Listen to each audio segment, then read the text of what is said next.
Yo. Hey, welcome to the new meta, episode 59. 59. I'm ThaPChild. I'm more fluffy. 10 episodes from now, it's going to be interesting. Yeah? Is that Yeah. when the BlizzCon's happening? With 10 episodes from now. What is that? Never mind. So, Oh, I was get just the you. episode All number. right. Jeez. you're being kind of slow. It's okay. Oh, my God. It's okay.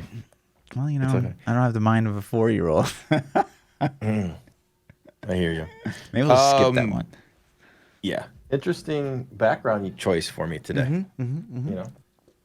Like that. Before we started the stream, you said, give me any background. I don't care. Yeah, gave me a new background. I wanted a new one. So this is, looks beautiful. I like it. Favorite game. If you're listening, it's a Hello Kitty Right. picture. I think that's Hello Kitty. Isn't that who it is? Don't even act like you don't know, bro. Why do you have that picture on your computer? Like on demand. I'm like, yo, Fluff, give me a picture. And you're like, yeah, I got you. I still have we used this one already, like episode 3 or something, maybe 2. Okay. So it was already there. Plus, it's already like my wallpaper in my bedroom. So yeah, that's what I thought. I was just seeing if you were going to admit to it that it was your wallpaper. Mm-hmm. But yeah, I'll admit it. You don't see a lot of pink here. Yeah, I do. I do see a lot of pink. The poll from last week. Yeah, the poll do you think? from last week was. Let me pull it up. If this works, With all the latest hype.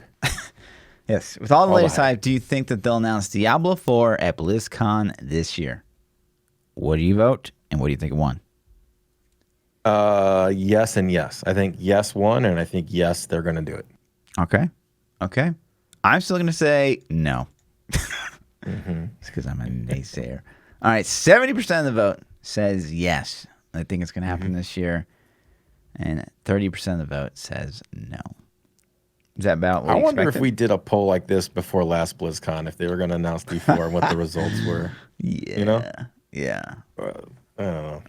And we're going to talk about that a little bit on this podcast, too, because there's this really interesting article that we're going to get into. But yeah, for next week, let me actually pull up chat before we do that.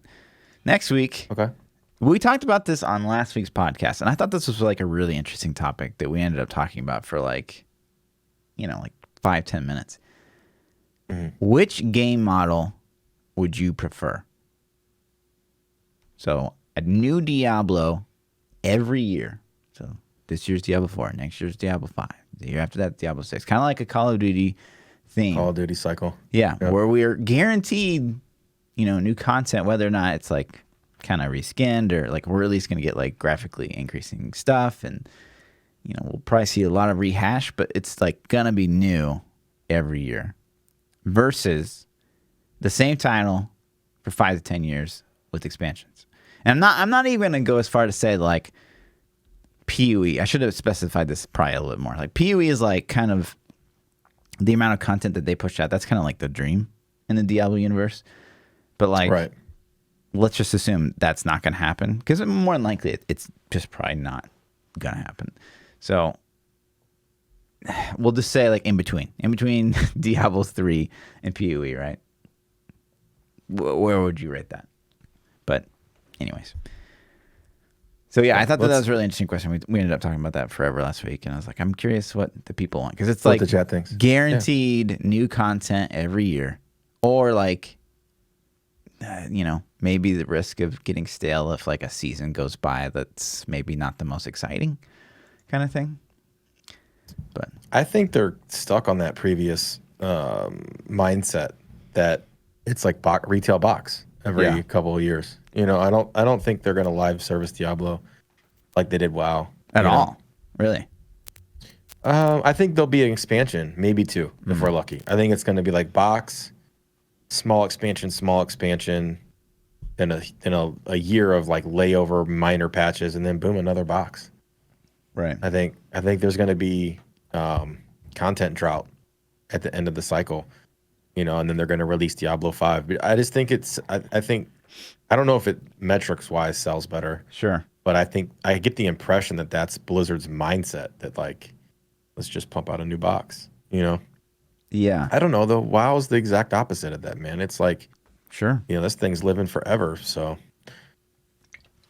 Whatever I happens don't with know. the next Diablo title, I hope that Blizzard like figures out like their cadence. You know what I See, mean? here's the bittersweet part to me is like Activision is calling the shots for real.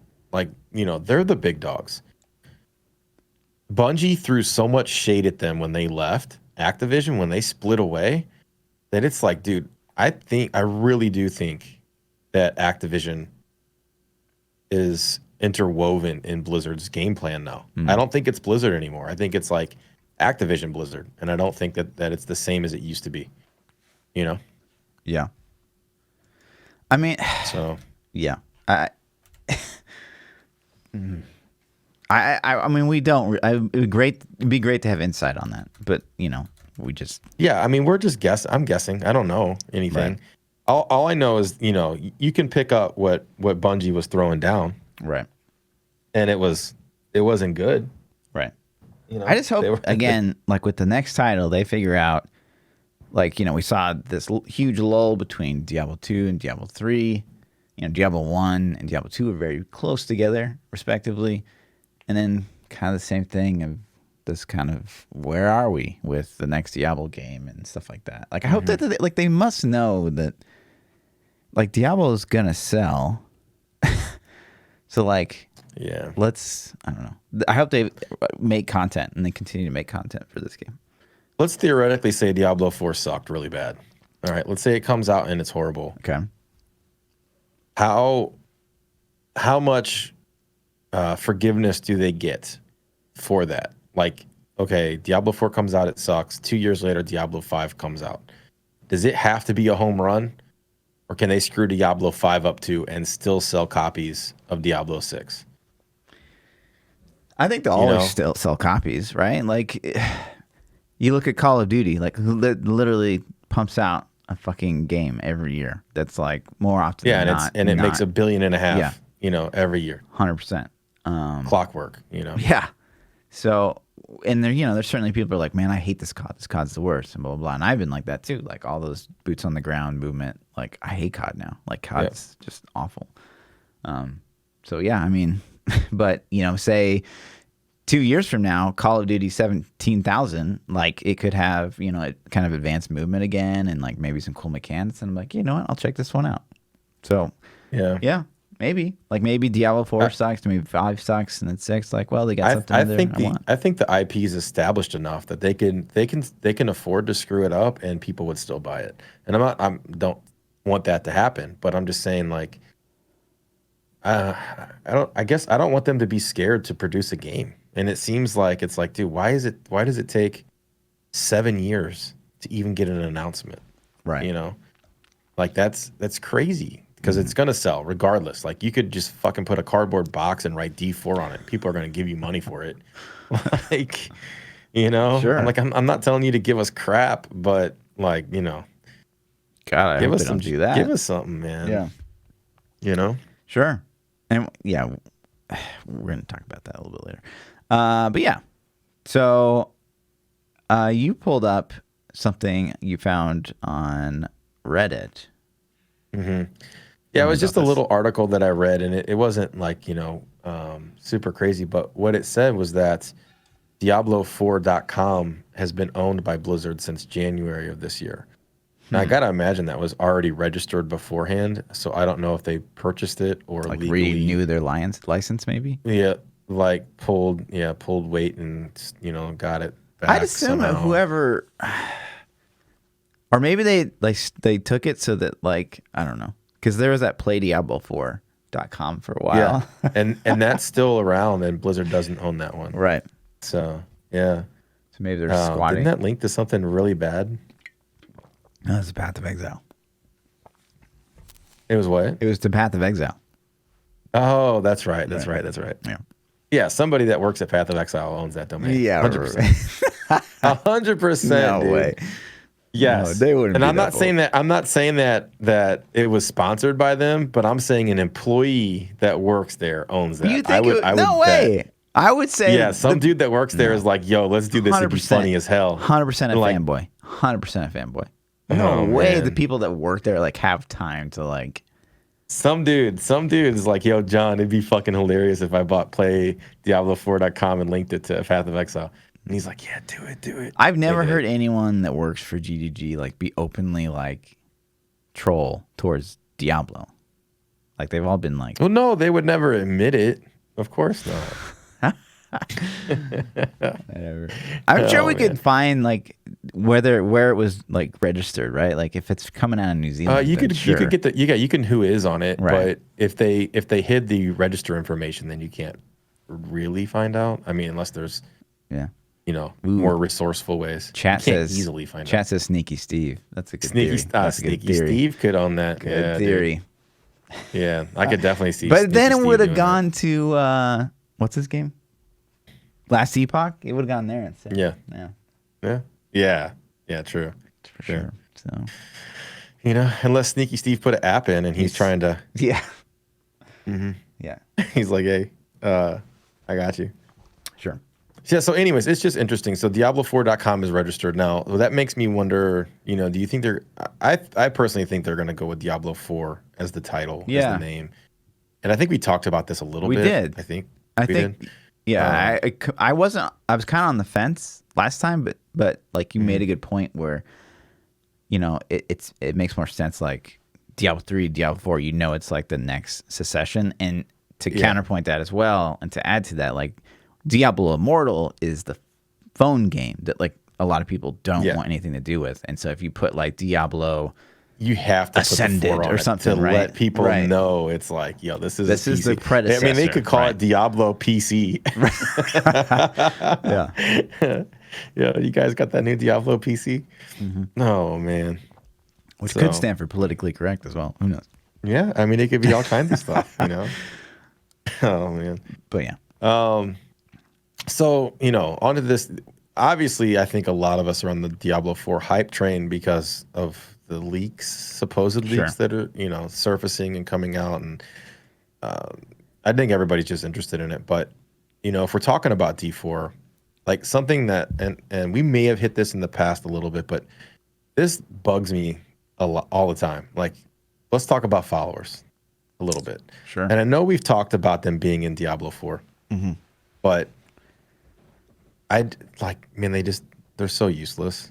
Yeah. They're so absolutely useless. They're kind of annoying. What if they made them actually. passive pets? What if they were just passive pets that just, honestly, I don't even want them in the game. Yeah, I would rather them be deleted than try to figure out a way to make them town NPCs that can maybe do something for you. Like, let's say, this, I don't even think you need this, but if you go talk to one of them, maybe they give you a buff. You're like, okay, you now have my blessing or something. If you want to have them, if you must have them, that's super boring. make them passive and like not.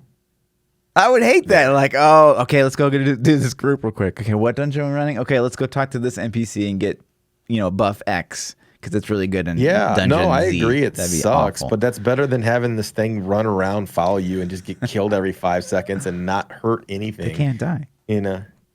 Well, yeah, if you get the item, you have to put item. If you're a noob and you're not even in you're like Torment 1, it still doesn't help you. Okay, let's be honest. The Templar is actually quite good. Like it'll heal you. Yeah. But it's silly. Like it doesn't do any damage. You basically end up gearing it out so that it can heal you more. Like you spec cooldown on them and all that dumb shit. But one of the things that has been tossed around, and I don't know that there's any successful way to do it, but say, you're playing a Necro, right? Necro's your main, and you're like, you know what? Shadow's really strong this season. I'm playing Shadow.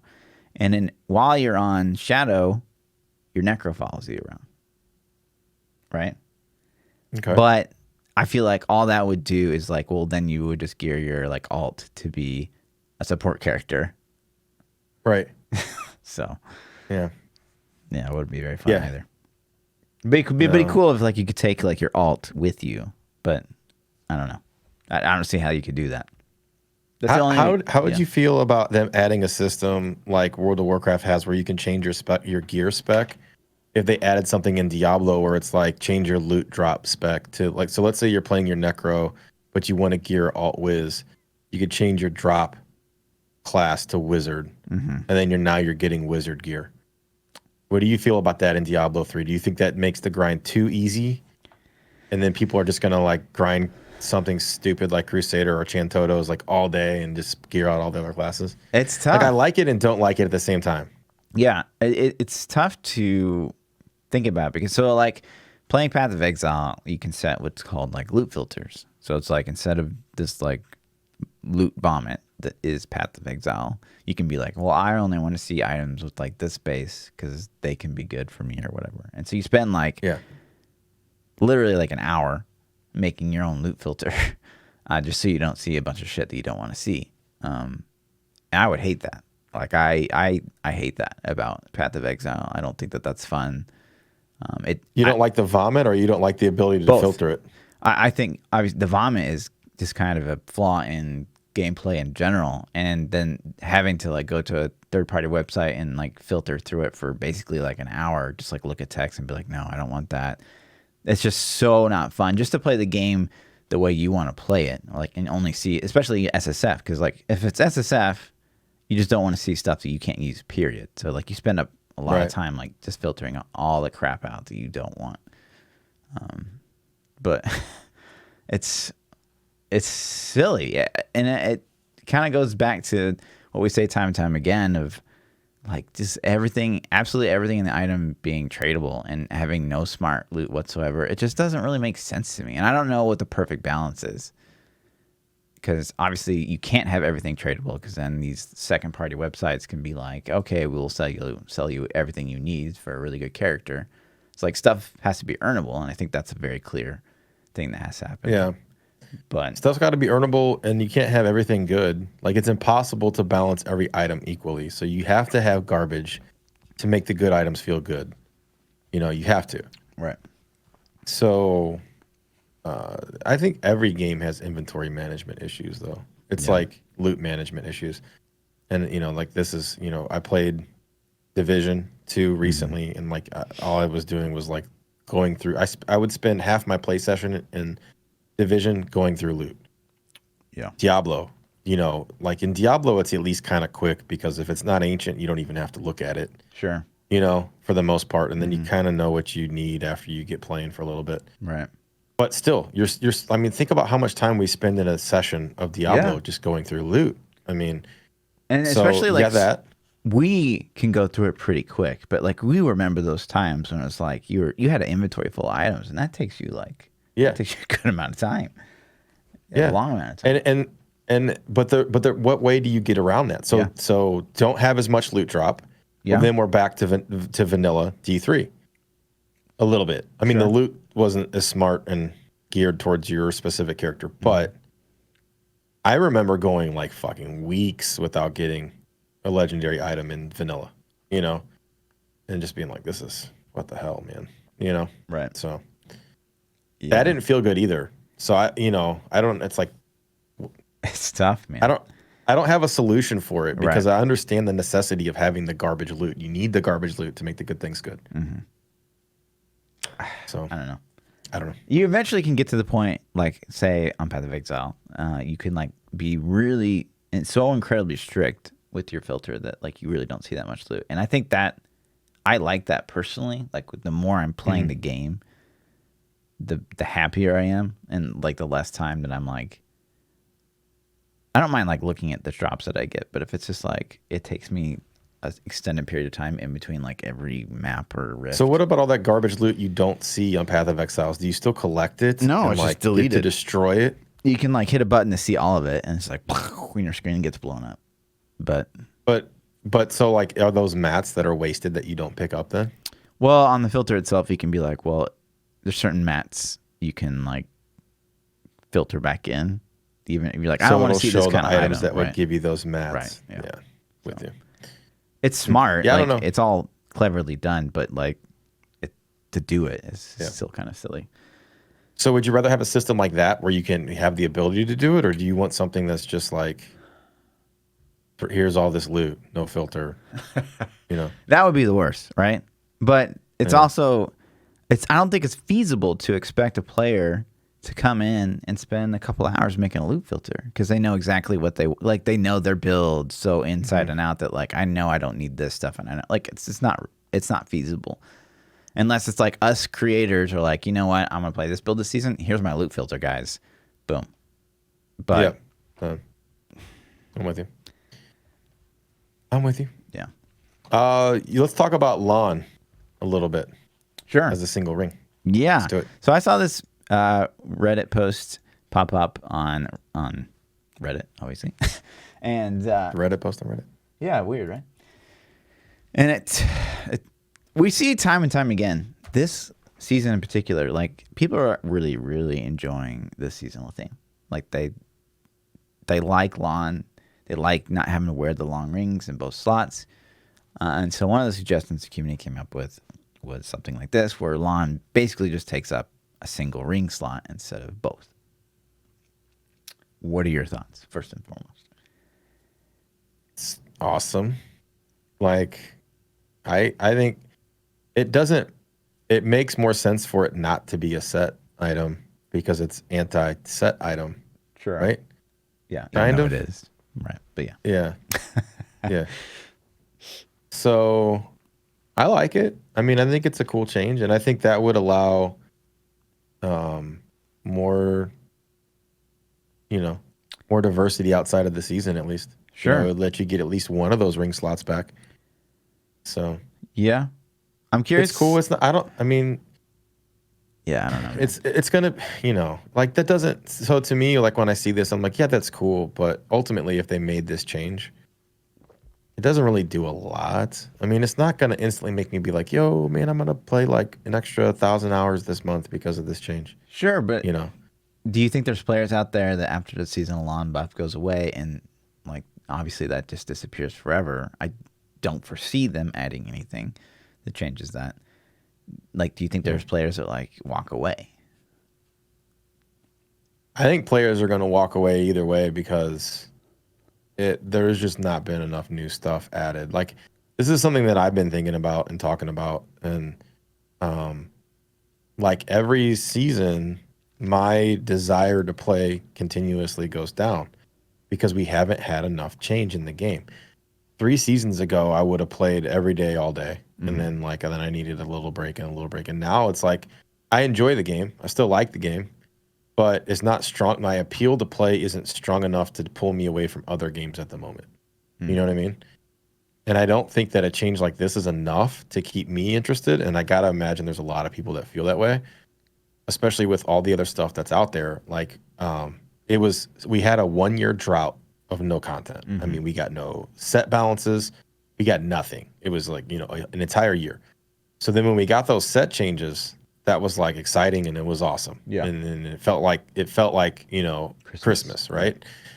And then the season ended and we got more set changes with a little bit of a seasonal theme added to it. And it's like, all right, this is cool. I see where they're going with this. But now I think it's to the point where that even that in itself is barely enough tape to hold the ship together. Like we need something a little bit more tangible for one of these upcoming seasons to really be like, okay, this is really fucking cool. I need to play this. Right. At least that's how I feel. Yeah. So, and I certainly agree to an extent. I think that if they continue down this path of the seasonal themes that they've been choosing, they're kind of drawing a line in the sand between like those really casual players and like the really hardcore players, that have played like every season and play a lot of hours and have, 5 hours a night to game. I think that those players aren't being heard at all, basically. Yeah. And if they continue these kind of really minimal things, while it's still fun and it's going to generate excitement and people are going to like it, especially like people don't have a lot of time in the game, it's going to feel great. But, for those of us that play a lot, it dies pretty fast when there's not, a lot more behind it. Yeah. So 100%. And and it's the same way. Like, it's still fun. The initial season launch is still one of my favorite times in gaming. Like that first week, 2 weeks is just like, it's fun. No other game simulates that for me. Right. But the changes that they put in, you can experience if you play 10 to 14 hours a day. I mean, this is fucking streamer problems, I guess. You know, first world streamer problems. If you play enough, you can go through and see those changes and experience what has been added in like 2 to 3 weeks. And then it's like, okay, I get it. So what am I going to keep doing? Right. You know what I mean? Yeah. So it's funny too, because there was this YouTube comment from like a couple weeks ago that was talking about how you and I have like followed down the path of a quote typical Diablo streamer where, you know, we come back for the quote cash grab of the start of the season, and then we like, you know, piss off when that like buzz is gone. Yeah. Like if you think streaming Diablo in any form is a cash grab, you are severely disconnected with reality. Yeah, you know, and we've talked about this, but at least for sure on personal conversations, I don't know about on podcasts, but like we're not making a living doing this. Like, you know, it's like we got some awesome community members, no doubt. And I'm not like taking that for granted. No. Those dudes are awesome that support my channel. But that being said, like, dude, I could not live on this. Like, not even close. Like, it's like I would be out of my house in a month. You know what I mean? Yeah. So, it's not a cash grab. It's like we genuinely enjoy that portion of the season. We're gamers. That's I think that gets lost sometimes. Is like this line between a streamer and a gamer. Like we're still fucking gamers. We just like play games like live, so people can watch. Yeah. So, and I don't know if the disconnect comes because they see people like Ninja and these other guys that are like making millions, and they just assume that trickle down effect applies, but it doesn't. Like, there's very, very few people that can actually make a living. Doing content creation. And there's a lot. See, I think there's a big there's a disconnect out there for sure. Like streamers like us who, you know, we work full time, and a lot of people just assume they see a streamer and they're like, oh, that guy, he's just streaming full time and he's able to do it full time. And there's a lot of people out there that aren't necessarily able to do it full time, but they still do it.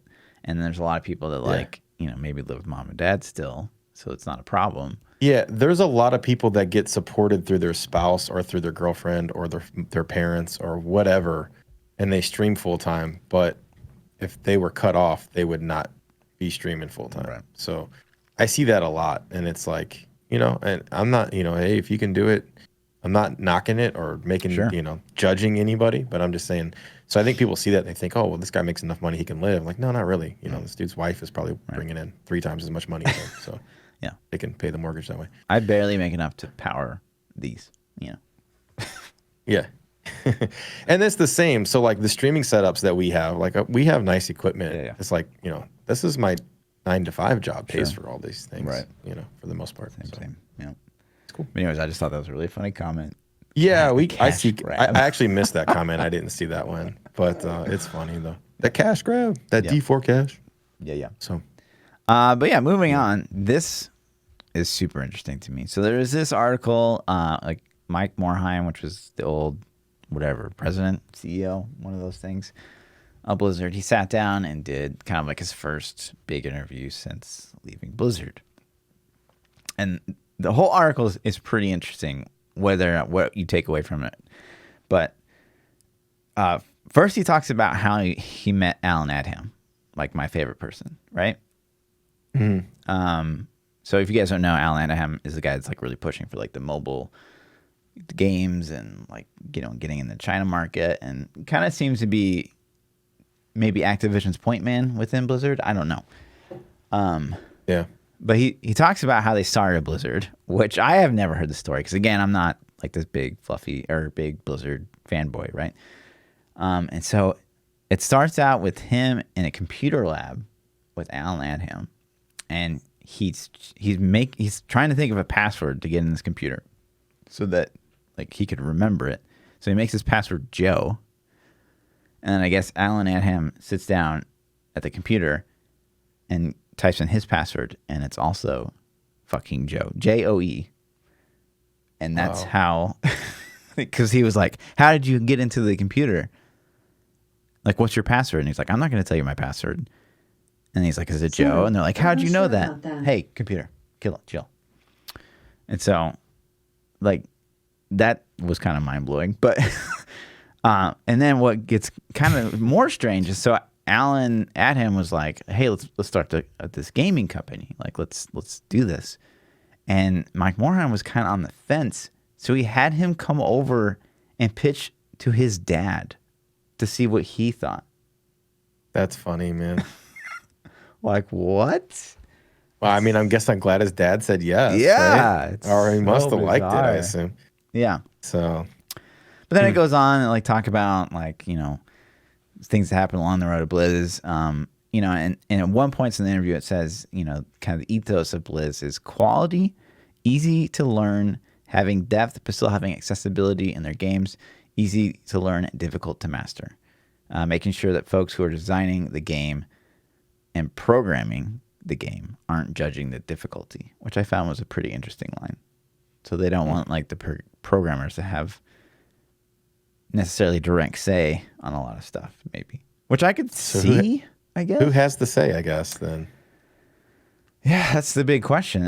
To me, like, I don't know. Maybe because there's that divide, right? Like, Diablo seems to do decently well at season after season after season, and so some of us that play like longer hours, it's kind of like, wow, like how are these people like still coming back? And yeah, I mean, there's that divide. There's 100% that divide. So I feel like it's probably that same thing. And when we talk about like Diablo making their decisions, like maybe the developers, like we have no insight on, right? But maybe the developers are pushing for these like, oh, this would be really cool. But then like, kind of quote noobs come in and they're like, well, I don't get this. Like, this is too hard. And so they have to sack it, which is kind of interesting.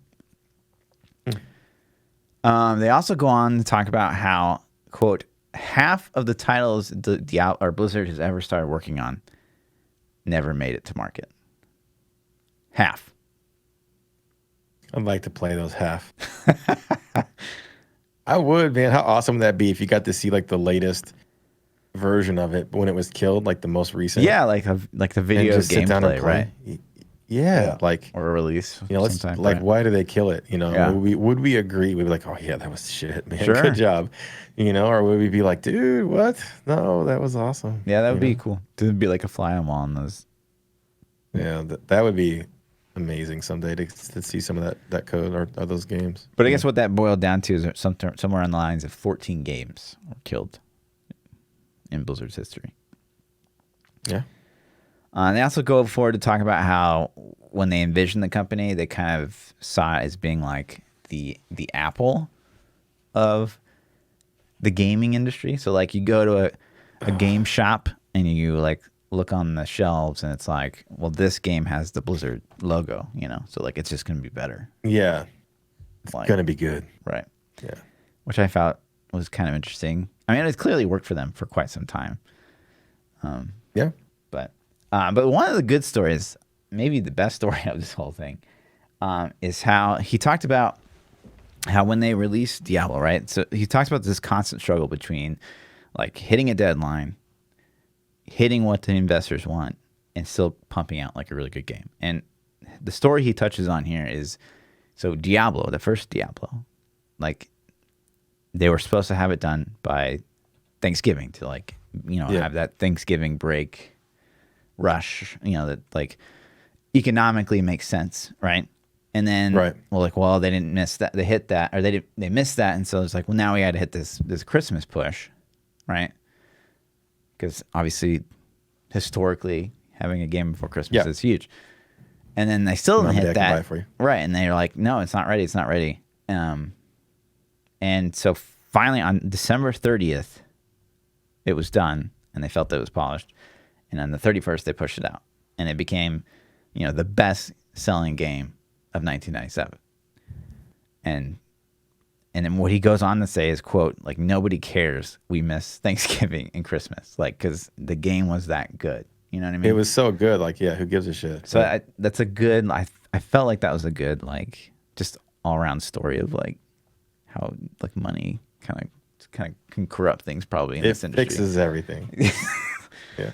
Yeah. We made a bunch of money, so they're not mad at us anymore. Right, but the other side of that is, right, like, so, like, yeah, they missed. Would they have sold more copies? I don't know. Yeah, But- if they would have put out a crappy product. Right. This was back before the day of you could patch stuff too. You know? So in 97, when you shipped a game, you shipped the game. Right. Like, you know, people didn't pay to beta test your game when you could patch it for 6 months. you Right. know?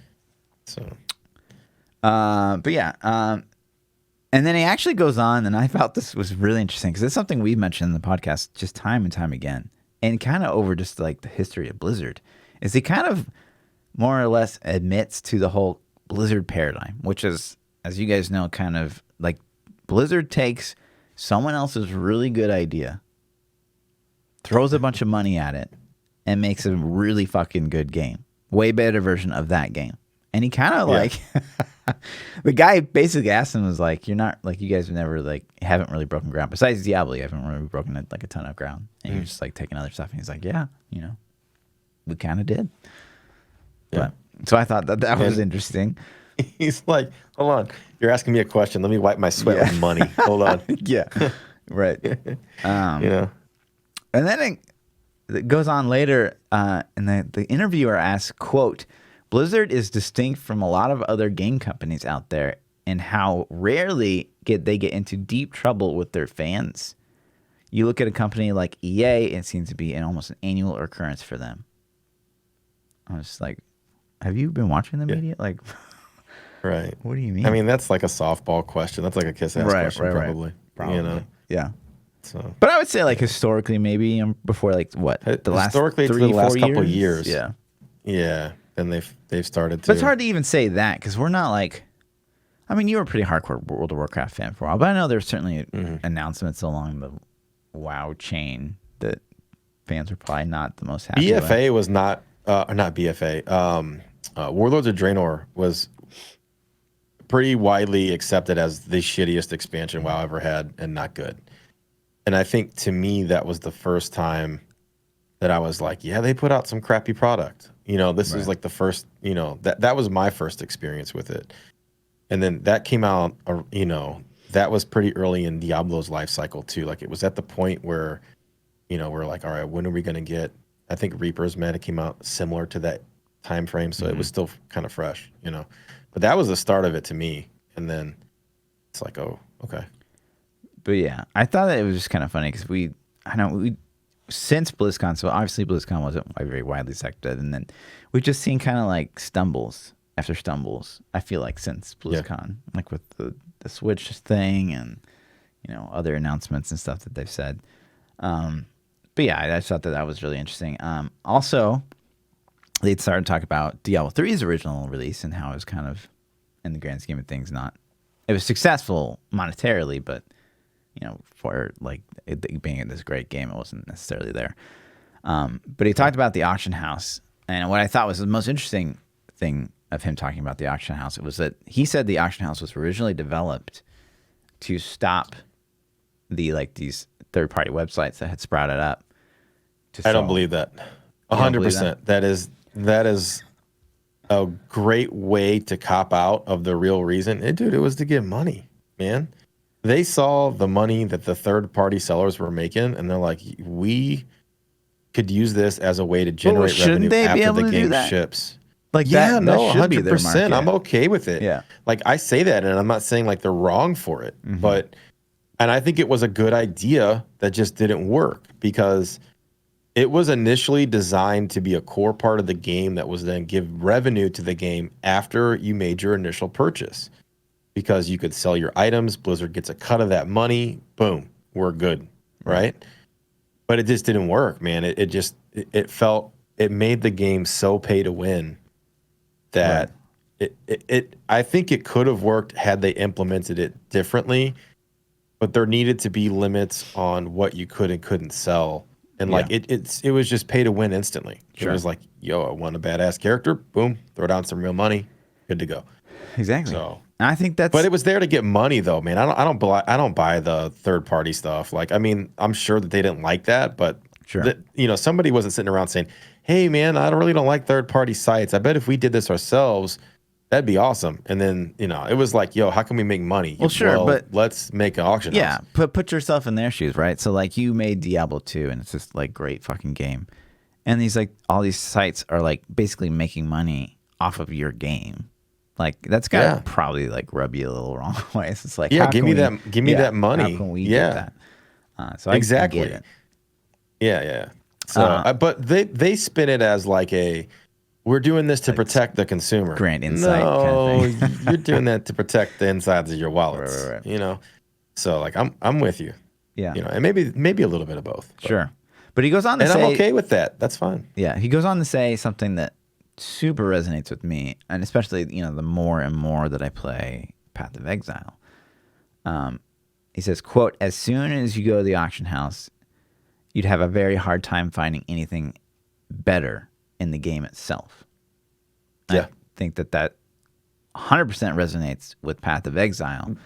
Is you can go to these third-party sites, you can buy 5,000 exalted orbs, and instantly have the best gear, better than like probably players that like actually play the game nonstop.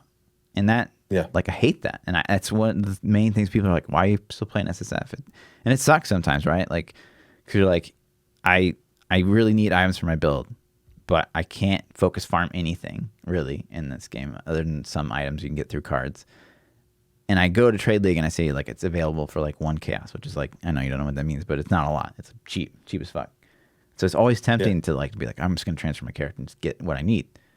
But then again, thinking about that, right? Like where I just don't see the point anymore. Like it loses all prestige almost for me. If I could just buy everything I need and just kill the hardest mob. I mean, I don't know, man. I don't understand the mentality of the pay to win player, because it kills the man, I don't know really how to describe what I'm feeling. It kills the accomplishment, it kills the sense of achievement, it kills the pride in your character. Like if you go buy all your stuff, what are you going to chase anymore? Nothing. So your interest in the game is instantly gone. B, you didn't really earn it, so like you don't feel, I don't know how you can feel proud or accomplished by getting it that way. So like I don't see any benefit to it other than being able to just go in and be like, "Hey guys, look at me." Sure. You know what I mean? Well, I mean, and then they're gonna be like, "Oh, that's really dope. You bought all that shit." There's in that inherent like doping that happens when you're like able to go from like I can't do anything to being like one-shotting the entire screen and stuff like that. Like for how long though, man? Sure. Like let's just say you rolled a non-SSF character and you could trade, right? Right. Or let's say I did. All right, because I've never played PoE. Yeah. Okay, so let's say I do that. And then I go in and I'm like, "Yo, Fluff, give me the best build." And you're like, "Yo, this is what you want to make." Yeah. And I'm like, "Okay, cool." And then an hour later, I come back and I'm like, "Yo, I bought all the shit." You know what I mean? Yeah. Like what the fuck? Is it going to be fun? Sure. For that evening, sure. Probably it'd be amazing. For the next couple days, sure. But that's like the game, though. Like I've just ruined the game for myself. Yeah. And it's not just that, like, and this kind of loops back to just trading in general. And I don't know what the solution is, because like very, very good players in Path of Exile can turn so much currency, which is what you want, right? Like they just know how to like craft items, and like they have so much knowledge of the game. They're like, "Oh, this item's really good for this build." Like they've played every build and it's like crazy. But they just like spend 60% of their game time like sitting in their hideout, like talking to other players, making trades, and it's just like barely ever That's playing a little the game. mini game in itself, man. Though I think some people I fell into that loop with WoW for a while. And in Mr. Pandaria, I played the auction house like crazy. And it became more fun of a mini game to me than the actual game itself. Really? To the point, and like the money that I have now is nothing, but I made, close to $1 million in Mr. Pandaria, which back then was fucking insane, right? That was like crazy, crazy gold. And so I made all this money by flipping items on the auction house. And then once I had enough wealth, I could literally squash my competition. So when some dude popped up and was like, "Okay, I'm going to compete at you with glyphs," I'd be like, "Okay." I would just buy out all his glyphs. And then I would buy out all the stock on the auction house so he couldn't make more glyphs. And then I would turn around and sell his then, because I owned all the glyphs, and make a profit on what he sold. And like for a little bit, he would think, "Oh, I'm selling all my glyphs." And then after a little bit, he'd be like, "Oh shit, I can't make more because now the price for herb is now, 50 times what it was yesterday." So, and it became a mini game in itself that was fun. But the requirement was that I literally was on the auction house like, 18 to 19 hours a day. Sure. So I would just leave WoW up and just sit there and scan the auction house. And I did this for like probably 3 or 4 months. And then eventually I'm like, okay, this isn't fun anymore, and I quit. But it became, that's what WoW turned into for a couple months. I was like, forget the game. I just want to squash people in the auction house, and it was fun. It was fun to do it. Right. So, and that's where it gets tough with PoE. It's like, you play Trade League, and there's this kind of expectation that's like, well, now that you can buy everything you need, especially as a streamer, like, well, you should be like just absolutely one-shotting everything on screen, and like, because it's so overwhelming, honestly, man. I don't even know how to describe what I'm trying to say, but I've seen people play PoE. Like I said, I've watched a fair amount of it for never really putting time in the game, and I've seen people playing. It seems like they have add-ons or keybinds that would like pull up spreadsheets for them, like in game instantly, and then they would like try to find the value of things on websites. I guess they had some interfaces in game where they could like search for values, and like I watched people for hours just like they get an item and they try to figure out what it's worth, and they try to sell it and just do this. And it was, it just looked like it was part of the game that as a end game player, you're going to have to learn to do if you want to be efficient. Yeah. And that doesn't appeal to me. Honestly, that's one of the churn offs. That's one of the reasons that I'm like, well, like from a outside looking in, it's like, well, they got a skill tree that looks ridiculously massive and overwhelming. Although I'm sure it's probably not once you wrap your head around the game. It's probably a lot of insignificant choices to be that big. And then it's like micromanage. If I got to use third-party add-ons to pull up spreadsheets and all these other things to play the game, like that's a turn-off for sure. Yeah, 100%.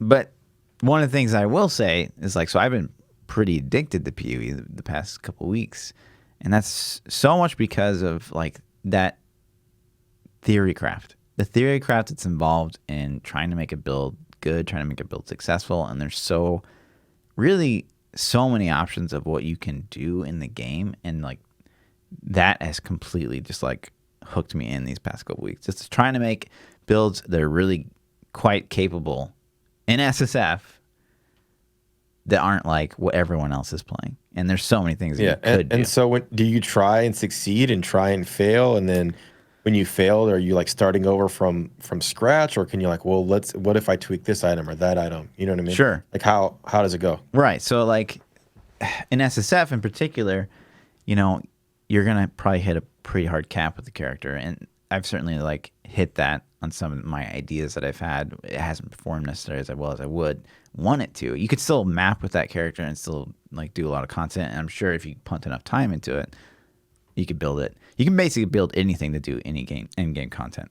But the items that you're going to need to do that are just going to get like strictly more either time investment wise or like currency if you're playing Trade League. But you can make anything work. Yeah. Which is interesting.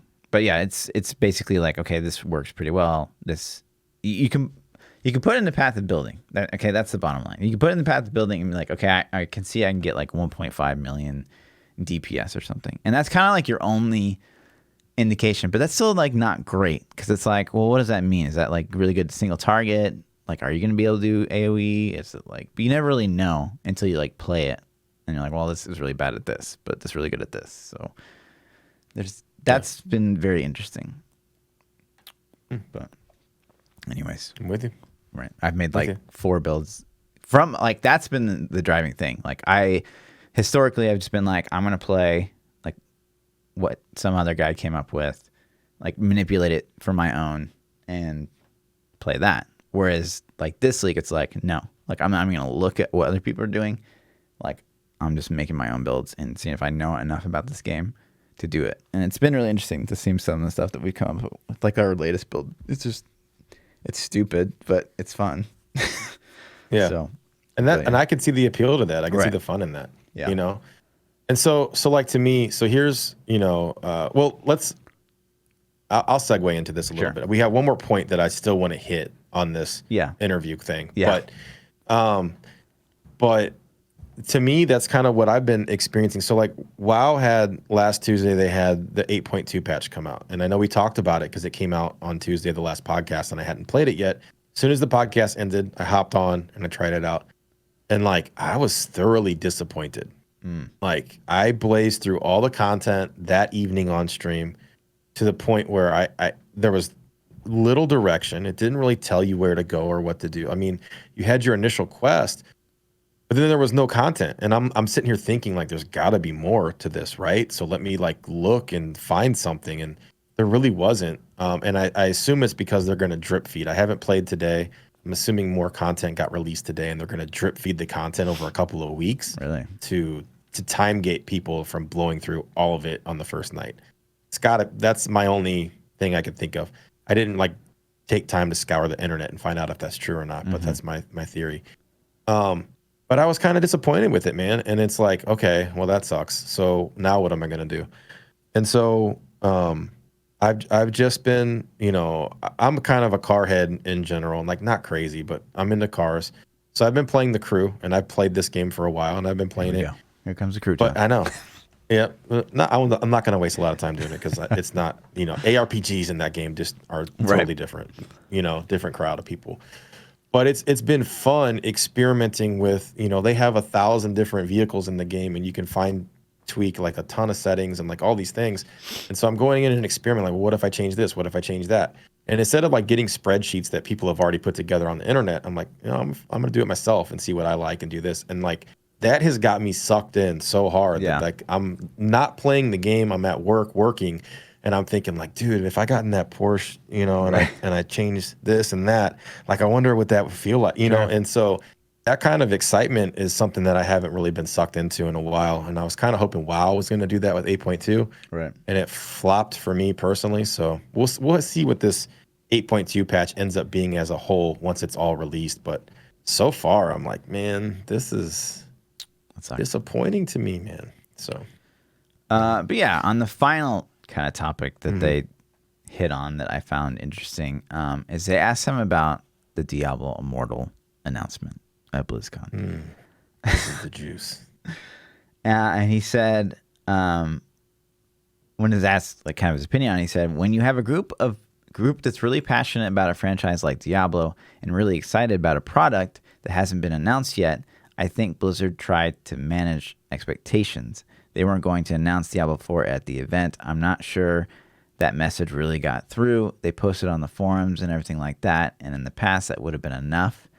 In this case, I think most of the audience probably did not get that memo.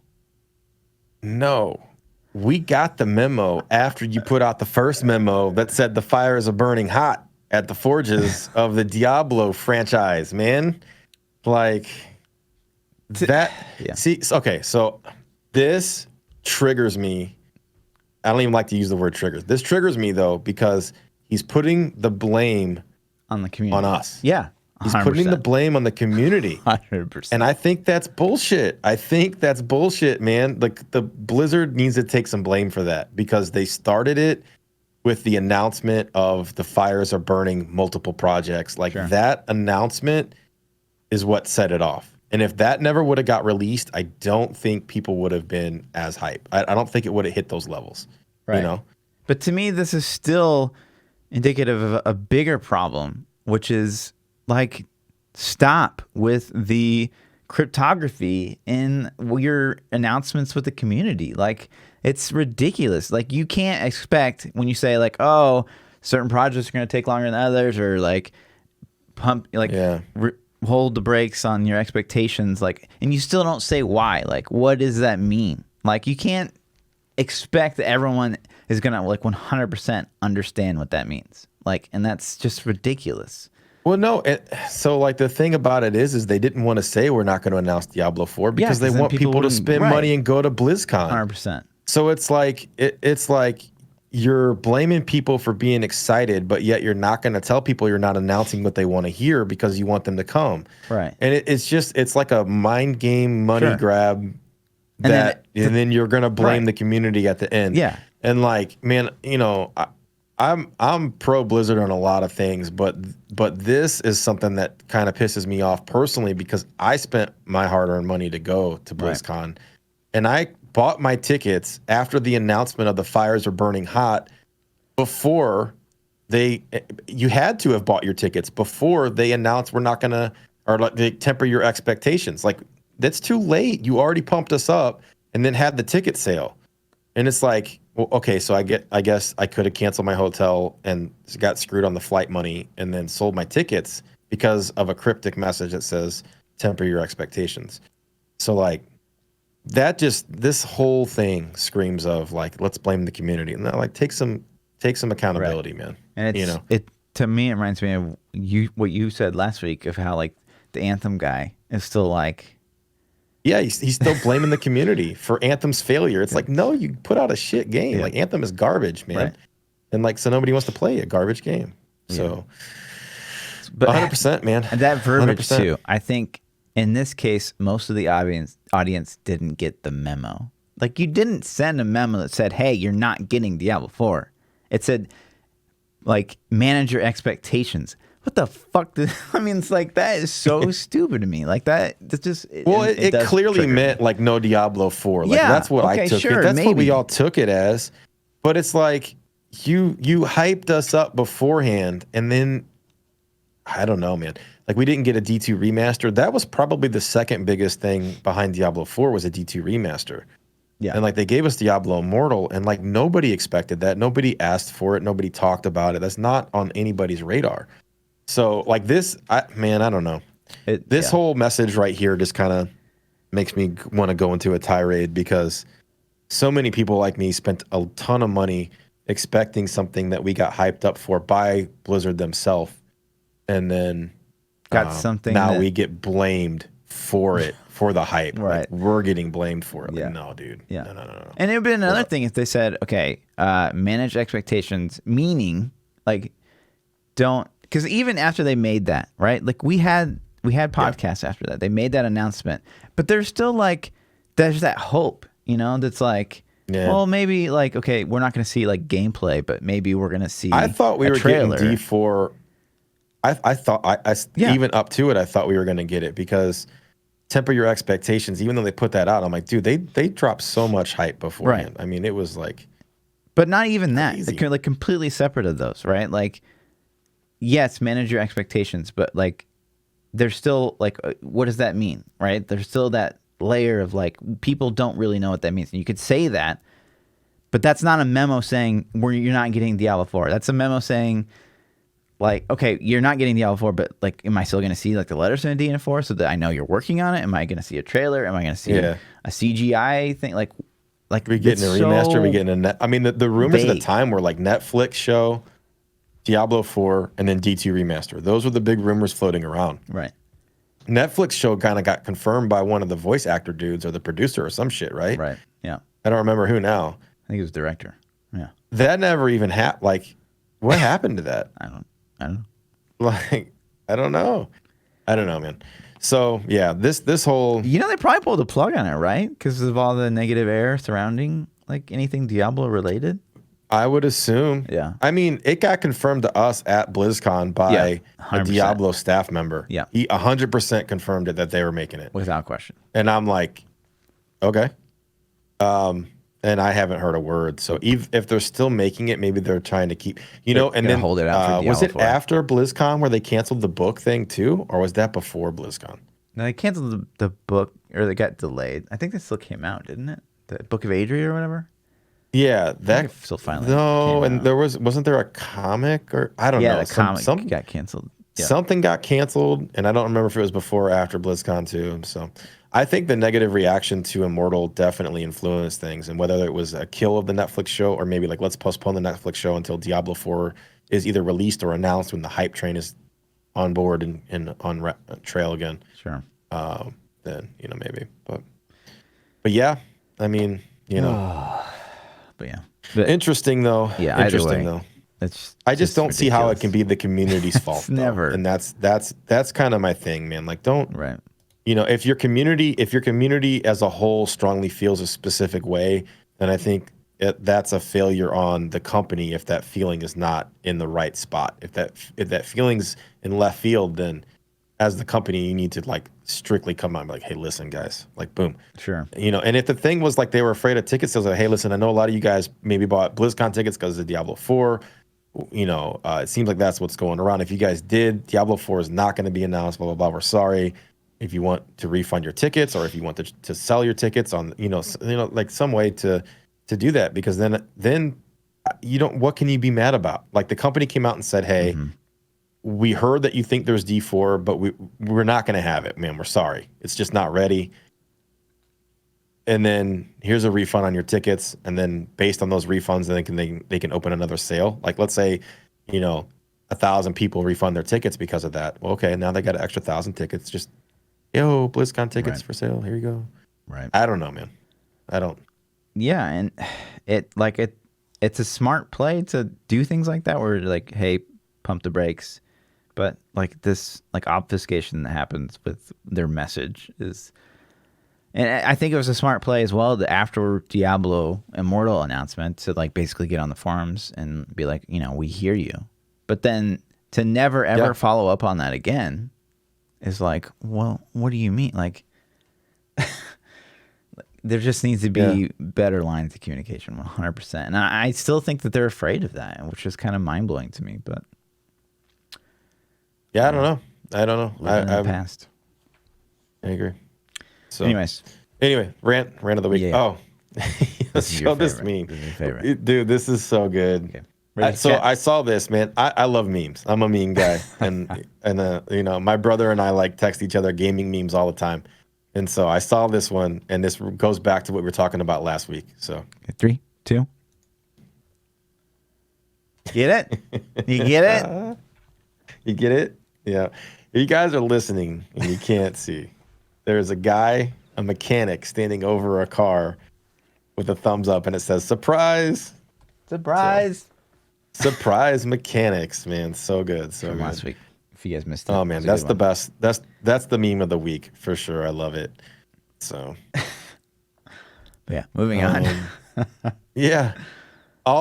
Any other Diablo? I don't think there's really any other Diablo stuff this week. But your favorite game in the world, Apex Legends. It's a strong contender for faves, for sure. Dropping Season 2. Season 2 came out today. I actually haven't played it because I've just been like obsessed with PoE and super busy. But yeah. You haven't played an FPS in a while. You'd be scrubbing it up. I would be scrubbing it up hardcore. And like all my friends like switched to console, so it's like I'd be like playing by themselves. Plebs. Why would they switch to console? We just have like one friend that just plays a lot of console, like just loves it. So interesting. I mean, I guess it's free, so it doesn't cost you anything to switch, right? No, I think you still. Oh yeah, you're right. It is free to play. You're right. Yeah, it's a free game. You have to like you can switch back and forth and shit. But oh yeah, true. I guess. Well, it's not account bound. I don't think the account is like cross-platform. Pretty sure. I don't know. That's a shame. I hope they add that. Destiny's adding that. Did you hear that? Did they? Or are they? Yeah, they added cross save. So now, no matter what platform you play on, your character will follow you, so you can jump back and forth between Xbox, PlayStation, and PC. That's good. Pretty dope. Yeah, it's a huge change, and apparently it was like a thing that they worked on for months and months to get Sony on board. Xbox and PC were like on board, of course, because it's both Microsoft, But Sony was holding out for a long time, and they finally convinced Sony, and I think that kind of opened the floodgate now to where it's like, all right.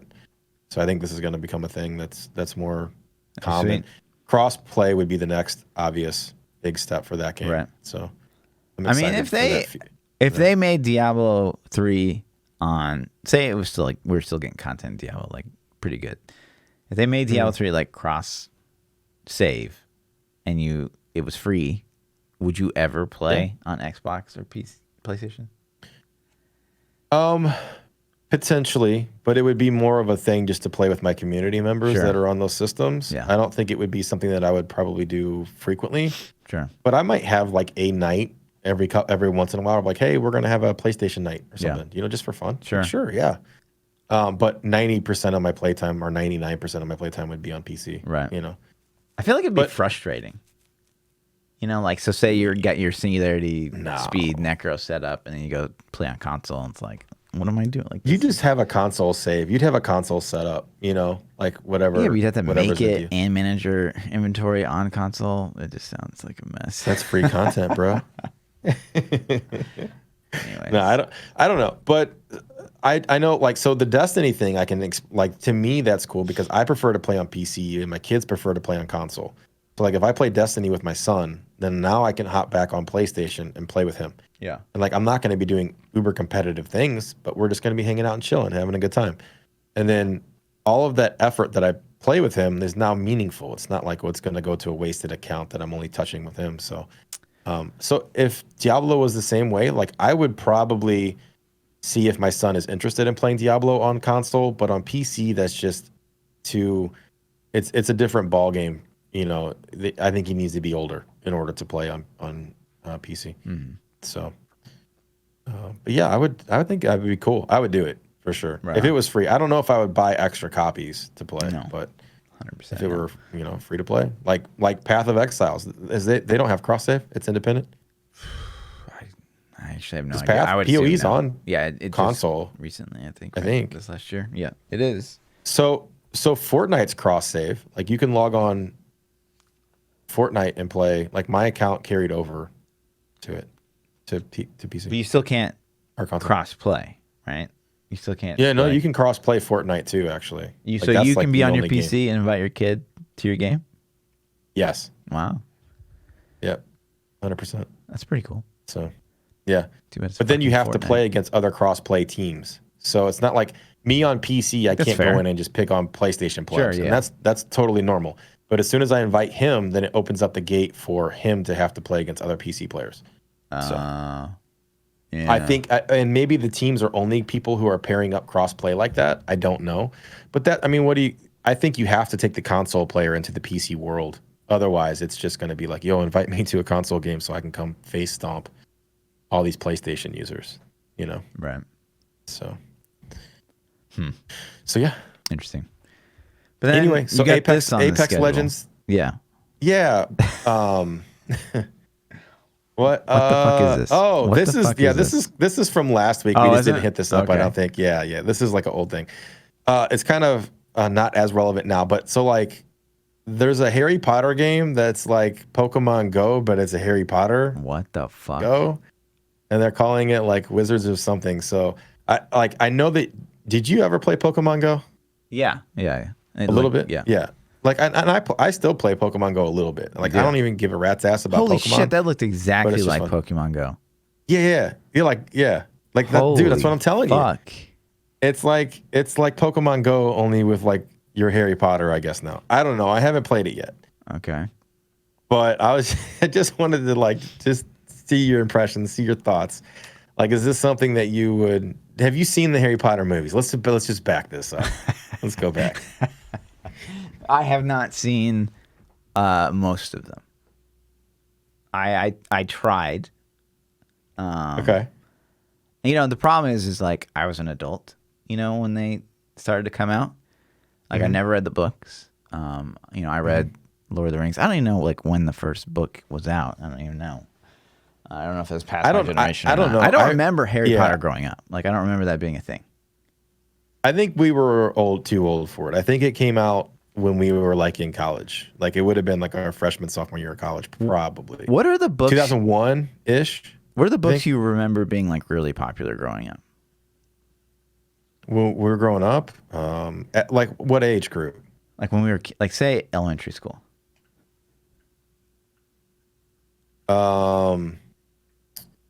Fuck, dude. I don't know. The only didn't thing pay I attention. I remember- was playing Legend of Zelda, dude. Do you remember Goosebumps? Goosebumps. Yeah. I remember Yeah. those being very popular. See, but my brother got into that like hella, and he's quite a bit younger than me. And so I wasn't sure if that was our age or not, but I didn't read them. Honestly, man, I didn't really read books as a kid. I played video games. 1997 first Harry Potter book according to Google. See, so I would have like been a sophomore in high school. And like, Yeah. But that was the book, though. When was the movie made? Because I don't even think it was at least not mainstream popular until the movies came out, right? Sure. So, Yeah. I don't know. So first Harry Help us out, Google. Potter movie. Yeah. It's 2001. Yeah, that's what I was thinking. So that's a sophomore in college, you know. Yeah. So and He's a we're freshman not in college. Yeah. Yeah, well, yeah, graduated 99. So I don't know, man. I mean, it's interesting though to see this Pokemon Go knockoff game. I don't understand what I'm they're probably doing. Like stuff's popping in. Oh God. And they have, oh my God. This is some of the shit. What do you feel about this, man? Let me just ask you first. How do you feel about like all these like Snapchat filters? Like what are your thoughts? Hit me. I don't care, man. Like it doesn't appeal to me because I'm married, I have a family. Like I'm not single trying to mingle, so like I don't really care if somebody's using a filter to make themselves look prettier. It's like instant glamour shots, you know? Sure. It's like, I don't have time to ever tell this story on the podcast. Maybe if we have a story episode one day where we tell our worst horror stories, I can tell this story. Okay. But I got glamour shot debated like when I was in college, and it was the worst blind date of my life. Oh, okay. Man. That's what you're saying. I'm like, So someone's tricked you into taking a glamour shot? And like, no, it's ThaPChild, like I just call it glamour shots. I don't even know why, but that's what I always refer to it as, because the person, we grew up in that generation where you would like go get a glamour shot, right? Yeah, like you would place go was get called glamour shots, right? It was literally called glamour shots, and they would take ugly people and take pictures of them and make them look really hot. Like they'd Photoshop them before Photoshop was a thing, right? You know what I mean? Yeah. And so it was called glamour shots, and so there, I went on a blind date with a girl that I saw pictures of that were like clearly doctored pictures.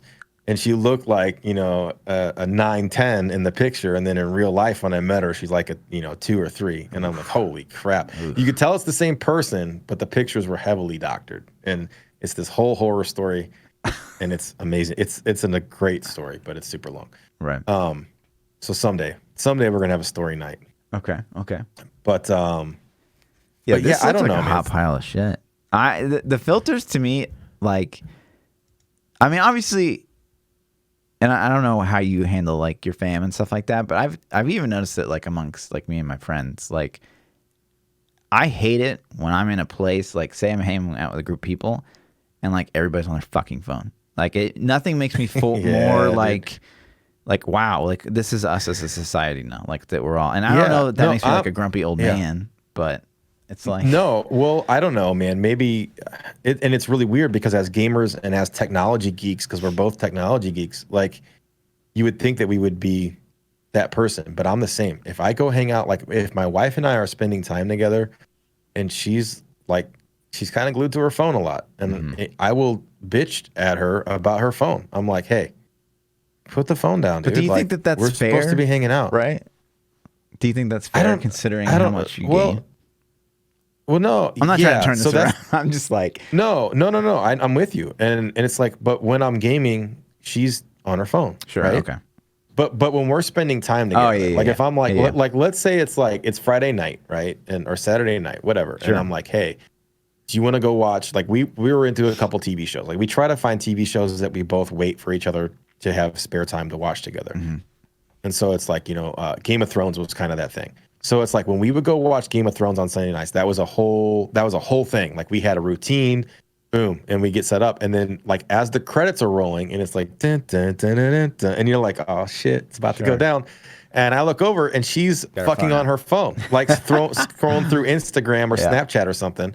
Yeah. And I'm like, babe, put the phone up, man. It's Game of Thrones time. And then she's like, it's not even started yet. And I'm like, it strikes a nerve with me, man. It does. And it's the same thing. Like when I go out, if I go out with a group of friends and people are like buried in their phones, I'm like, this is fucking lame, man. I could have stayed at home and just done whatever else if you guys are just, Yeah.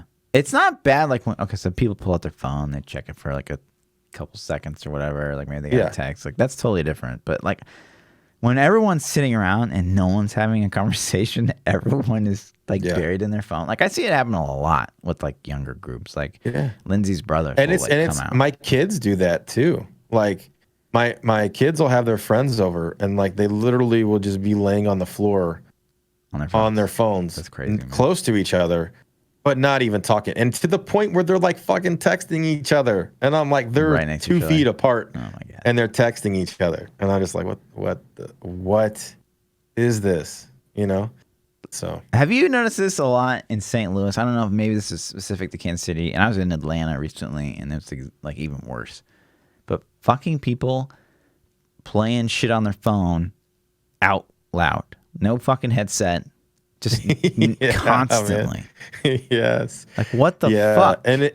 And if you travel, you're like in the airport, and Yes. somebody's doing that, or like somebody has like shitty headphones and they have it up so loud that they might as well just have a That speaker bothers on me their less. head. But like they're just straight up Oh like my God, dude. watching a video like, Yeah. oh yeah, that's good. Yeah. And it's just loud as fuck. Like what world did you grow up in? That's like okay. These headphones, these IEMs I have, I can't hear anything when they're in. Thank God for these things, man. So if I go out and I'll pop them in, and I don't have to listen to that shit. Crazy. But yeah, it's super inconsiderate, man. I'm with you 100%. So, But nothing. Yeah. All right, so yeah, go ahead. We'll stop our old man bitching. This is old man section. Sure. We should make this a theme of the podcast. Fluff and ThaPChild bitch about. When I was your old age. Man. Back in my day. Yeah. Oh my God. Real quick, did your parents ever do the back in my day? Oh yeah, 100%. I'm not bullshitting. My dad told me a story, and it's the cliche one. Back in my day, I had to walk through like 3 miles of snow to get to school. And I'm like, dude, shut up. No, you didn't. Well, how old are your parents? I feel like my parents are really, really old. So my dad is 67 or 8. Okay. Shit, I don't know, man. I feel bad. 60 something, upper 60s. Mm-hmm. I want to. So, Right. is that similar to you or no? Mine like about 10 years older, but 10 years, you say older? yeah. Yeah. So like, and yeah, they grew up in those there's validity in what they say. No, my dad like legit seriously tells me he had to walk to school in snow for like a while, like a long time. You know? I'm like, okay. I thought he was just bullshitting. I think it's a true story, but I'm like, shut up, Dad. It's okay. We don't have to. Yeah. So, what else do we got? Oh, Spider-Man's coming out today. Oh, really? There's already fucking spoilers. Wait, it's Tuesday. Yeah, it's out like last night at midnight, I guess. But the movies probably get it early. I thought that was I Thursday don't was know. like the movie time. That's No, fucking it's weird. out today. Okay. And so like Stay off social media, I guess. Like last night at midnight, IGN posts like Spider-Man ending explained video, and I'm like, fucking movie's not even out yet, dude. Like, and you already have the ending on IGN. Like, I don't know why that upsets me so much. I don't mind it when But it's it like does. movie does. explained, but like we talked about when like Twitter had like those insta fucking play bullshit videos. It's like, Yeah. which was just the clip of like the most important part of like the final episode of Game of Thrones or whatever, and like that's fucked. But if you want to like put in a video, like I don't like whatever. I just won't watch your video. That's fine. Yeah, so I have to like turn social media off now. I mean, I have my tickets and I'm going to go see it, and like I'm a huge Marvel movie cinematic fan. I love all the movies. Yeah. For the most part. So like I can't wait to go see it, but I'm just like looking at IGN and looking at Twitter, and things are like, ending explained, this is what happened in the spoilers Spider-Man review. And I'm like, dude, it's not even out. Sure. I'm like, what? Like, wait a day. Gotta get those clicks, man. Gotta get to be the first to get those clicks. Well, it's kind of like, I mean, at least I do. I get the same shit. Like when I'll like PTR will be out for like 2 days, and I'm like, build guide, right? People are like, Jesus, like the season hasn't even hit yet. But I mean, right. It's just kind of the same thing. I guess. Yeah, I'm with you. Right. But that comes from more of a place of like excitement. Yeah. Not necessarily but like a build guide's not going to ruin anything. Yeah. So. Sure. It's not like the season is a surprise and like season launch. We're like, oh, although that'd be fucking cool though, wouldn't it? Right. What if they were just like mystery season? Boom. That would kind of suck. It'd be so disappointing. I get my hopes up so high. Mystery season, like, oh my god. I'd get my hopes up so high. Oh my god. Right. Yeah. Right. I think that's it, dude. Yeah. Do we have anything else on the schedule? We can hit some Twitter questions. Yeah, Twitter questions. That's it. Schedule's okay. deleted. Unless you want to talk more about Harry Potter. No, I'm good. I'm good. That looked really So- stupid. It looked Well, it looks stupid. like a Pokemon Go knockoff. Yeah. So, Yeah. and chat was saying it's made by the same company. I don't even, understand. Like, so- what? You walk around and you're How like, can they license? Expelioso. Yeah, I guess. How can they Expelioso? How can they license that though? Like I they don't know, can't. How do man. they not get sued, dude? I'm It's sure like, they yo, will. They're just like, I'm sure companies sue the fuck out of each other. They just like have to keep it private. I'm sure they just do. don't tell anybody. Yeah. Oh my god. I don't know, man. Gettert says, "Are you open to D4 going first person, the same style of game, just a different camera angle?" So, what do you think? I mean, to me personally, Diablo's ARPG, and ARPGs have this isometric view. I mean, that's the first thing I think of when I think ARPG. Yeah. I think isometric view. I think dungeon crawler and demons with loot. Like that's, I mean, I don't care what game you play. Like those are kind of the core essentials. So if you kill the isometric view and you make it a first person game, instantly to me, it's no longer ARPG. It's an action role playing game. You know what I mean? It's a different, I mean, not action role play. It's a an action adventure game like Skyrim or what's it, Witcher, something like that. Right. But I don't know. I mean, could Diablo do it in a way that makes it still keep that ARPG feel? Probably. You know, I don't know.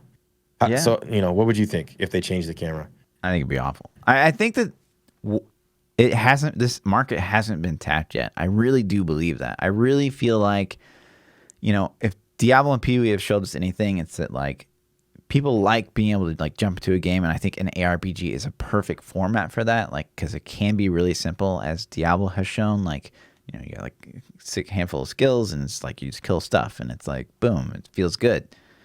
And then at the other side of the spectrum, you've got like Path of Exile, which can be like just insanely in depth, maybe even over the top, complex, like just crazy, right? So if you could just like, make them do things together, like it could cover like all areas of the spectrum for anyone that is into this kind of genre. So I feel like there's still a lot that we could see. So it'd be a shame if the isometric died. To answer the question, like, no, I don't think they should make a Diablo 4 with a different camera angle. No. It needs to be isometric. But 100%. If they made a game that had a different camera angle, just give it a new title. Or spin it off some way to where it's not D4, it's Diablo something else. Sure. And let's experiment. Yes, it would be awesome. I'm down. Sure. But don't call it D4. Call it something else. Keep the core Diablo series, D4, 5, 6 isometric. Right. And then if this one turns out to be a smash, it's like World of Warcraft. Like World of Warcraft is a spin-off of Warcraft. Warcraft is an awesome game, and somebody had that idea. Yo, let's make Warcraft into a over-the-shoulder game.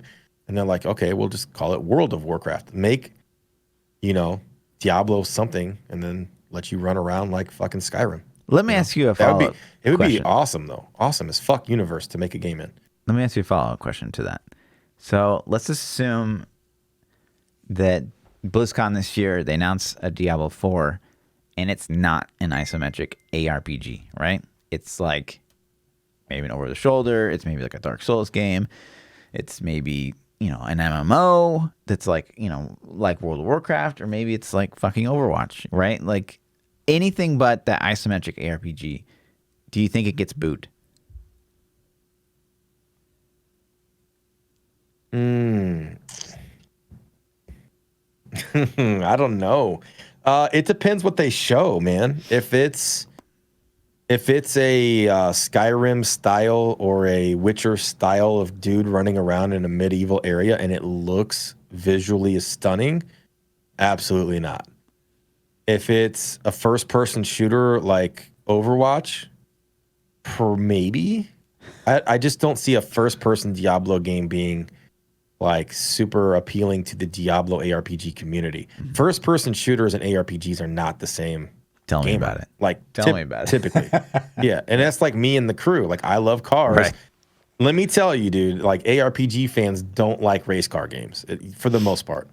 So I think that would not hit well. I think a Witcher style game would probably work though. Like people would be more accepting of that. For sure. Yeah, I think to hit on that, like the MMO and the like Dark Souls style game would probably be like decently received. Yeah. But yeah, probably outside of that wheelhouse, it might get a first person shooter. I think people would boo. Yeah. what would that, like, you're shooting skull, like you're a necro and you're like rapid fire. I don't even know.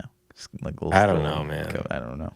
Like awful. How could you? Yeah, a first person shooter would just be like, unless you're playing. And I like shooters, but fuck, man. Yeah. I just don't see how you can make that work. Right. And they probably could. Like, I mean, I'm sure there's some cool ideas. But sure. I just don't see how you. But like, I think a Witcher knockoff or spin-off series style of Diablo game, like the universe is like set up for it. Sure. It would be perfect. Yeah, I agree. Perfect for it. So like, yeah, but let's get the isometric D4 first, and then do a spin-off action game, and like, I'm down. Okay. And you could even. I got another follow-up. What if it was like? What if it was like Devil May Cry, and it's like that third person, just because Devil May Cry is like smash waves of monsters. You know what I mean, in a third person camera. Okay. Like I mean, they could do anything with this. So another hypothetical.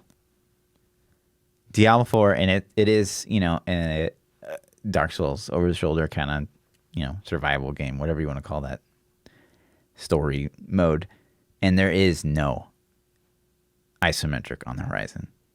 What are your thoughts going forward? They better fucking kill it. It better make Witcher look like an Atari game. But at that point, it's like, well, like being a streamer, like a Diablo I mean, I know there's like Dark Souls streamers, but it's like, for me personally, I'd be like, well, I guess I'm done with Diablo, because like there's nothing on the horizon for me. I mean, I can't, until I played it, it would be hard to make that call. But I think, Path of Exile has just got the market, if that's the case. I mean, they already kind of have it now anyways. Sure. So yeah.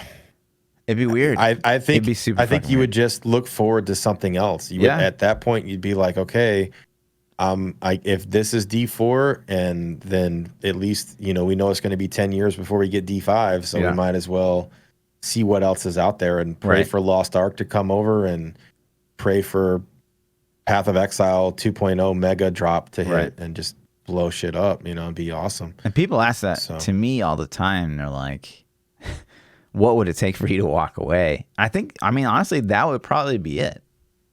Like, if the next Diablo game was like fucking Dark Souls, I'd be like, well, I mean, I wouldn't want to walk away from Diablo, but I'd be like, I guess I'm done here, because this isn't for me. Yeah, I mean, you'd play it. I'd play it, and see. I mean, maybe it could be really cool and something that I like, but ultimately, it'd just be like, okay, well. I just jinxed us, because I said I would walk away from Diablo if it was a Dark Souls game. Oh my god! Like, guys, and they're like, let's do it. We figured out how to make fluff quick. Scrap the Diablo 4 project. We got a new thing to work on. Oh man, we gotta get fluff out of Diablo. We gotta get fluff out of here. It's a 10-year plan, guys. It's a 10-year plan. I'm sorry, boys. It's my bad. Yeah. Thanks, dude. Let's go to the next. The next question is from LG Nemesis, and he asked this last week, but he asked it really close to the podcast, so I didn't catch it. He said, if you won the lottery, what ARPG game currently in development would you buy and finish developing exactly the way you want? I mean, it has to be Diablo, Well, we couldn't. This is a complete. Like, we could never buy into Diablo 4. Yeah, they would never sell it to us, but we're hypothetically thinking that we won enough money that we could buy Diablo if we wanted to, or Path of Exile, or Grim Dawn, or any other game out there on the market. I would probably buy PoE, because I just like their direction more. And I don't know. We have no idea what to expect from Diablo 4. Like, it could be just this big pile of poop, and you've just bought it, and it's like, oh, this is it? Like, shit. Like, let's go back to the drawing board, guys. Yeah. I'd rather just make my own, though. Like, if I won the lottery, I would just make my own ARPG completely. I wouldn't go into either. I would love to have influence and insight and help people, but in all honesty, the development side of making the game isn't something that intrigues me a lot. Like that's not something that I want to do. I don't want to sit down and like code things at all. I would like to play what they have and say, "Yo, man, this feels good. This feels bad. Tweak this. This is cool. Here's my input." That would be awesome. But outside of that, man, I don't, you know, and maybe I'm going way too deep with this, but I don't want to run a company. I don't want to run a development company or a gaming company. It's not something that's interesting to me in that sense. I would love it, like the man. business side of it. It'd be fun to have influence over it, but to day to day, I think the day to day job of running that would kill the game. Like if you were in charge of developing Diablo 4, you don't give a shit about playing Diablo 4 when it launches. You're like, God damn, I'm done. I get to sleep in. I'm gonna play whatever else that's not Diablo 4 because you're obsessed with it. You know, it's like if you own a Pizza Hut, you don't want to eat Pizza Hut at night. You want to go have steak and hamburgers and Italian or anything but Pizza Hut. You know. But if all you ate was pizza and suddenly you're given the Pizza Hut, like I don't know, man. It's weird to think about. You burn out on Pizza Hut. You hate Pizza Hut. You didn't then. burn out on pizza before you started working there, but now you are in charge of like pizza. I don't know. Maybe.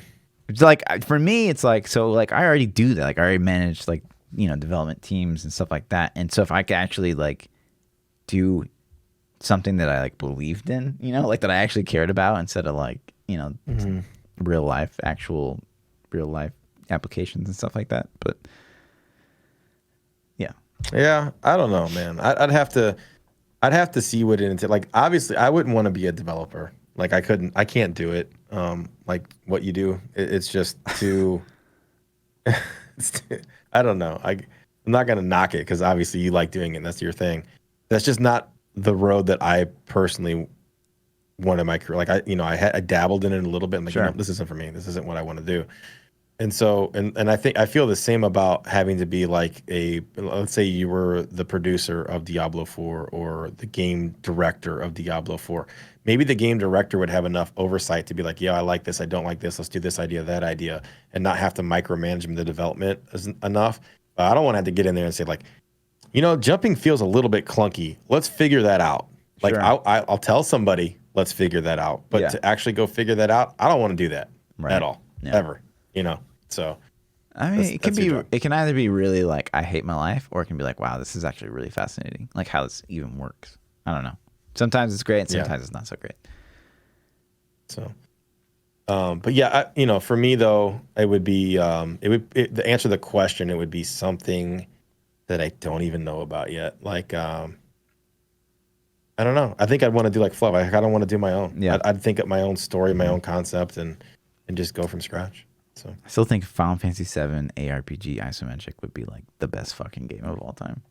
Yeah, I think a Pokemon MMO would make more money than you'd know what to do with. Would you want to work on that though? Like, would that be fun to you? Have we talked about this, or was this? Did we talk about this on the podcast? No. I had like an hour-long conversation on my stream about this. The World of Warcraft pet system, but like an MMO. It makes no sense to me how a Pokemon MMO is not a thing. Like that would appeal to everybody. You're gonna have kids, you're gonna have boys and girls, you're gonna have adult men and women.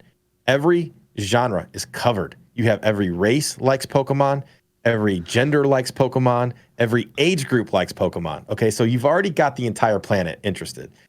Then what MMO game would it like? Just think about, I'm going to use WoW because most people have played WoW.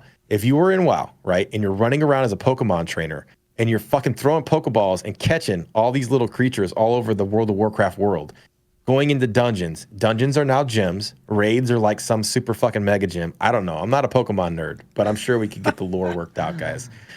Like a Pokemon MMO would slay. You would make so much money. You would sleep in a bed of just hundreds. Like I don't even know what you'd do with all the money you'd make.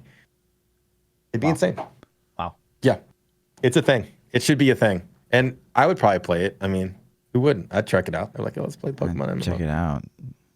I don't even like Pokemon that much, but I'd check it out. Like, all right. I remember like very vividly like the Pokemon Go craze, and like Lindsay was into it, so I'm like, this is cool. Like it's finally something that like a game that A, she understands, and B, we can do together, and plus I was getting exercise, which was great. And but I remember the moment that it died for us, and for her, which meant for us, was like my brother was like super into it, and classic my brother figured out ways to fucking just cheat. Like you could just like virtually walk to San Diego. Christian Bale's the best Pokemon hunter. And she's like, well, this is fucking dumb. And like, so people like owning the gyms with like just insane Pokemon because they could just farm 24/7. So that happened to me too. I know. So the thing with me, there's a park that's like, 10 minutes from my house, and it's got, 6 gyms in it and 50 million Pokestops. Like it's the place to go because you can walk around this park and just stock up and battle gyms and have a good time. Right. And there's a lake there, so you can get all kinds of types. So I take my kids, and that was the exact same for me. So like for you, it was with your girlfriend. With me, it was with my kids. Okay. My 2 youngest kids like to play, and it was something that we could go do, and it was cool. And so we would go together to this park and walk around, and it was the same. So we took this gym, and then like somebody took it back from us, and we're the only people like in the park. Oh shit! And I'm like, so you're like looking around for this motherfucker. These cheating motherfuckers, And then like another day, we took the gym, and I had some lady like rage on me. Like me and my kids are standing there, and we start battling this gym, and I see this heavy set, early 20s lady walking towards us, waddling towards me. Wow. And she's like, oh, are you? What's the yellow team? I don't even know what the yellow team's called. Whatever the yellow team's called. I don't know. No She's idea. like, Valor's red. I don't really play. Well, whatever the yellow team's called, she's like, oh, are you team yellow? And I'm like, nah, we're red, bitch. Like I didn't say bitch, but that's what I'm thinking. Like, nah, I'm red, bitch. And then she's like, oh, well, good luck. Good luck with that. I have a 3000 CP fucking Jigglypuff or whatever the fuck the Pokemon's name was in this thing. And I'm like, okay. And it's like me and like a 7 and 6 year old. You know what I mean? And she's like, how old is this aggressively. lady? She's like in her mid-20s, and then she's like, walks over aggressively, like trying to like get in my shit, and I'm like, dude, I'm here to just man. My Pokemon can beat up your Pokemon. Yeah. So chat's like Team Instinct. It's Team Yellow, dude. Yeah, yellow works fine. Yellow and Team Red. All right. Next question. Onion says, let's see, Diablo 3 being catered for casual players, would you want the same for D4? We they got to have a balance. Like you can have both. Yeah. I'm not convinced you can't have both. I'm just not. So please make it happen. Yep, and I agree. I think you can cater to both.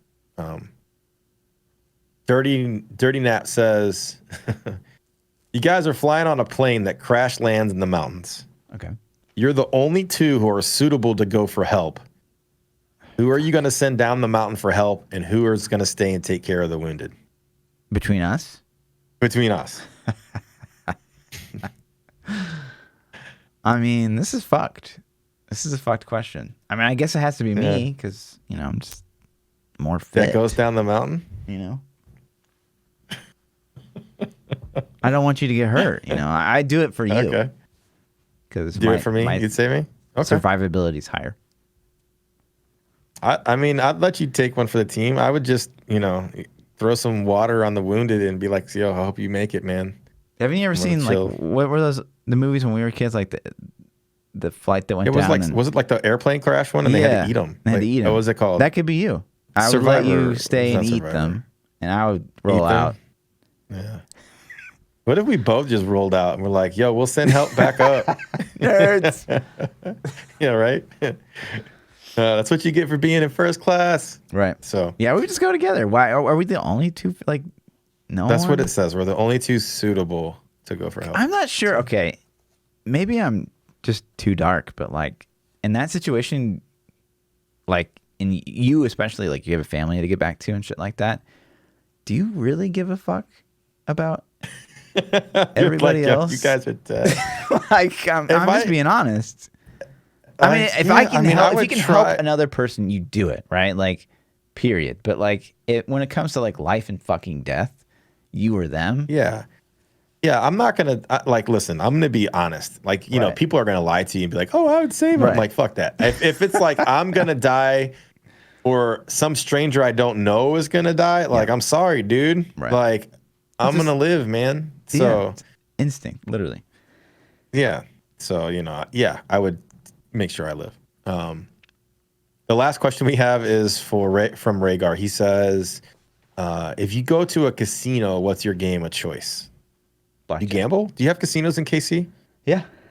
Do you? Yeah. On We got them in Missouri Missouri too. side. I don't think you can in Kansas. I could Yeah, it's because gambling's legal in Missouri. So Yeah. as long as you're on a boat, so it has to be, you know. Yeah.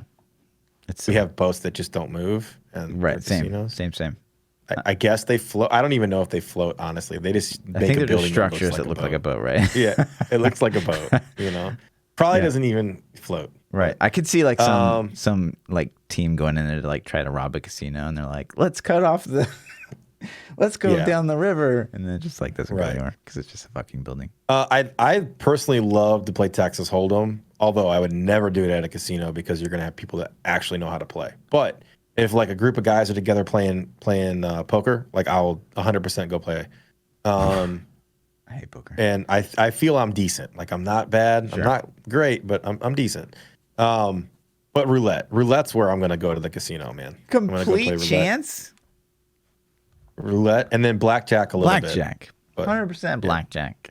You need to have some control on your fate. You can have one dude come sit down and just fuck your table. Yeah, 100%. 100%. Yeah. We had this guy in Vegas, like he kept getting like aces, and he would like he just kept splitting the aces and shit like that. Just like you can completely have somebody just ruin your table, and you will see a table clear out so fast when you get some rookie sit down. It will just people will the first hand people will go right. The second hand they're like, dude, no, don't do that, don't do that, and then. If he listens, he'll be like, why? And then you'll have some veterans explain to him, like, you know, listen, the jeweler's going to have this. You take that card, blah, blah, blah. But if he's like, piss off, table's gone. Instantly, everybody gets up. So, roulette, though, for me. Like, roulette's, I don't know, man. It's just, I like it. I enjoy it. Yeah. Yeah. You can make your money last a long time at the roulette table if you play properly, usually. It is chance, but usually you can play for a long time. And I've been cleaned out at blackjack pretty fast before, where I'm like, oh, I got this. And then, I don't know. Like to me, like I was just like, I'll just go find. I have $100. I find a $5 table, and it's like I can lose this $100. It's fine.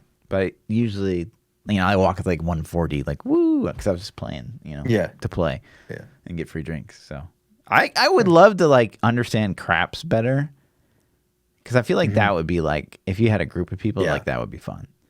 But my wife knows how to play really well. Actually, like she's like really, really good. And so if we're together, we go to the craps table, and then she'll. I don't know if she's like the luckiest lady alive or what, but she always wins. Like I'm just like, dude, your luck is gonna dry up someday. Right. But whatever. Yeah, we're going to Sizzler tonight. I remember like trying, because I had learned a little bit, and I like tried to explain it to Lindsay, and like so I explained it to Lindsay like right before we went, and so we stopped by a craps table to like play it. And out loud, she's like, "And why can't you say 7?" Oh no, yeah. Which you never do, Chad. You just never say it out loud. Like everyone like hates you. Jinx. You just say it. Yeah. But it was just really funny because everyone's like, I was like, "Yo." So she said it. That's it, man. That's all the questions that we got this week. If you guys want to submit questions, do it on our Discords. That's the best place. Or on Twitter. You can tweet at me or at Lord Fluffy. Usually every week I'll post the podcast thing. I've been slacking the last couple of weeks. I've been kind of busy at work and kind of forgot. So someone in chat just said, "I love how this went from game discussions to gambling." I got 2 words for you. Surprise mechanics. Surprise mechanics. Surprise dude. mechanics. Surprise podcast mechanics. Surprise You didn't even know that was coming. Mechanics. You're welcome, chat. For free. We're going to rename the podcast the Surprise Mechanics. Goddamn. All right. My name is ThaPChild. You can find me everywhere. Twitch, Twitter, YouTube, at ThaPChild. Yeah. I'm Lord_Fluffy. Double those underscores on the Twitters. We'll catch you guys next week. Peace out, dudes. Peace.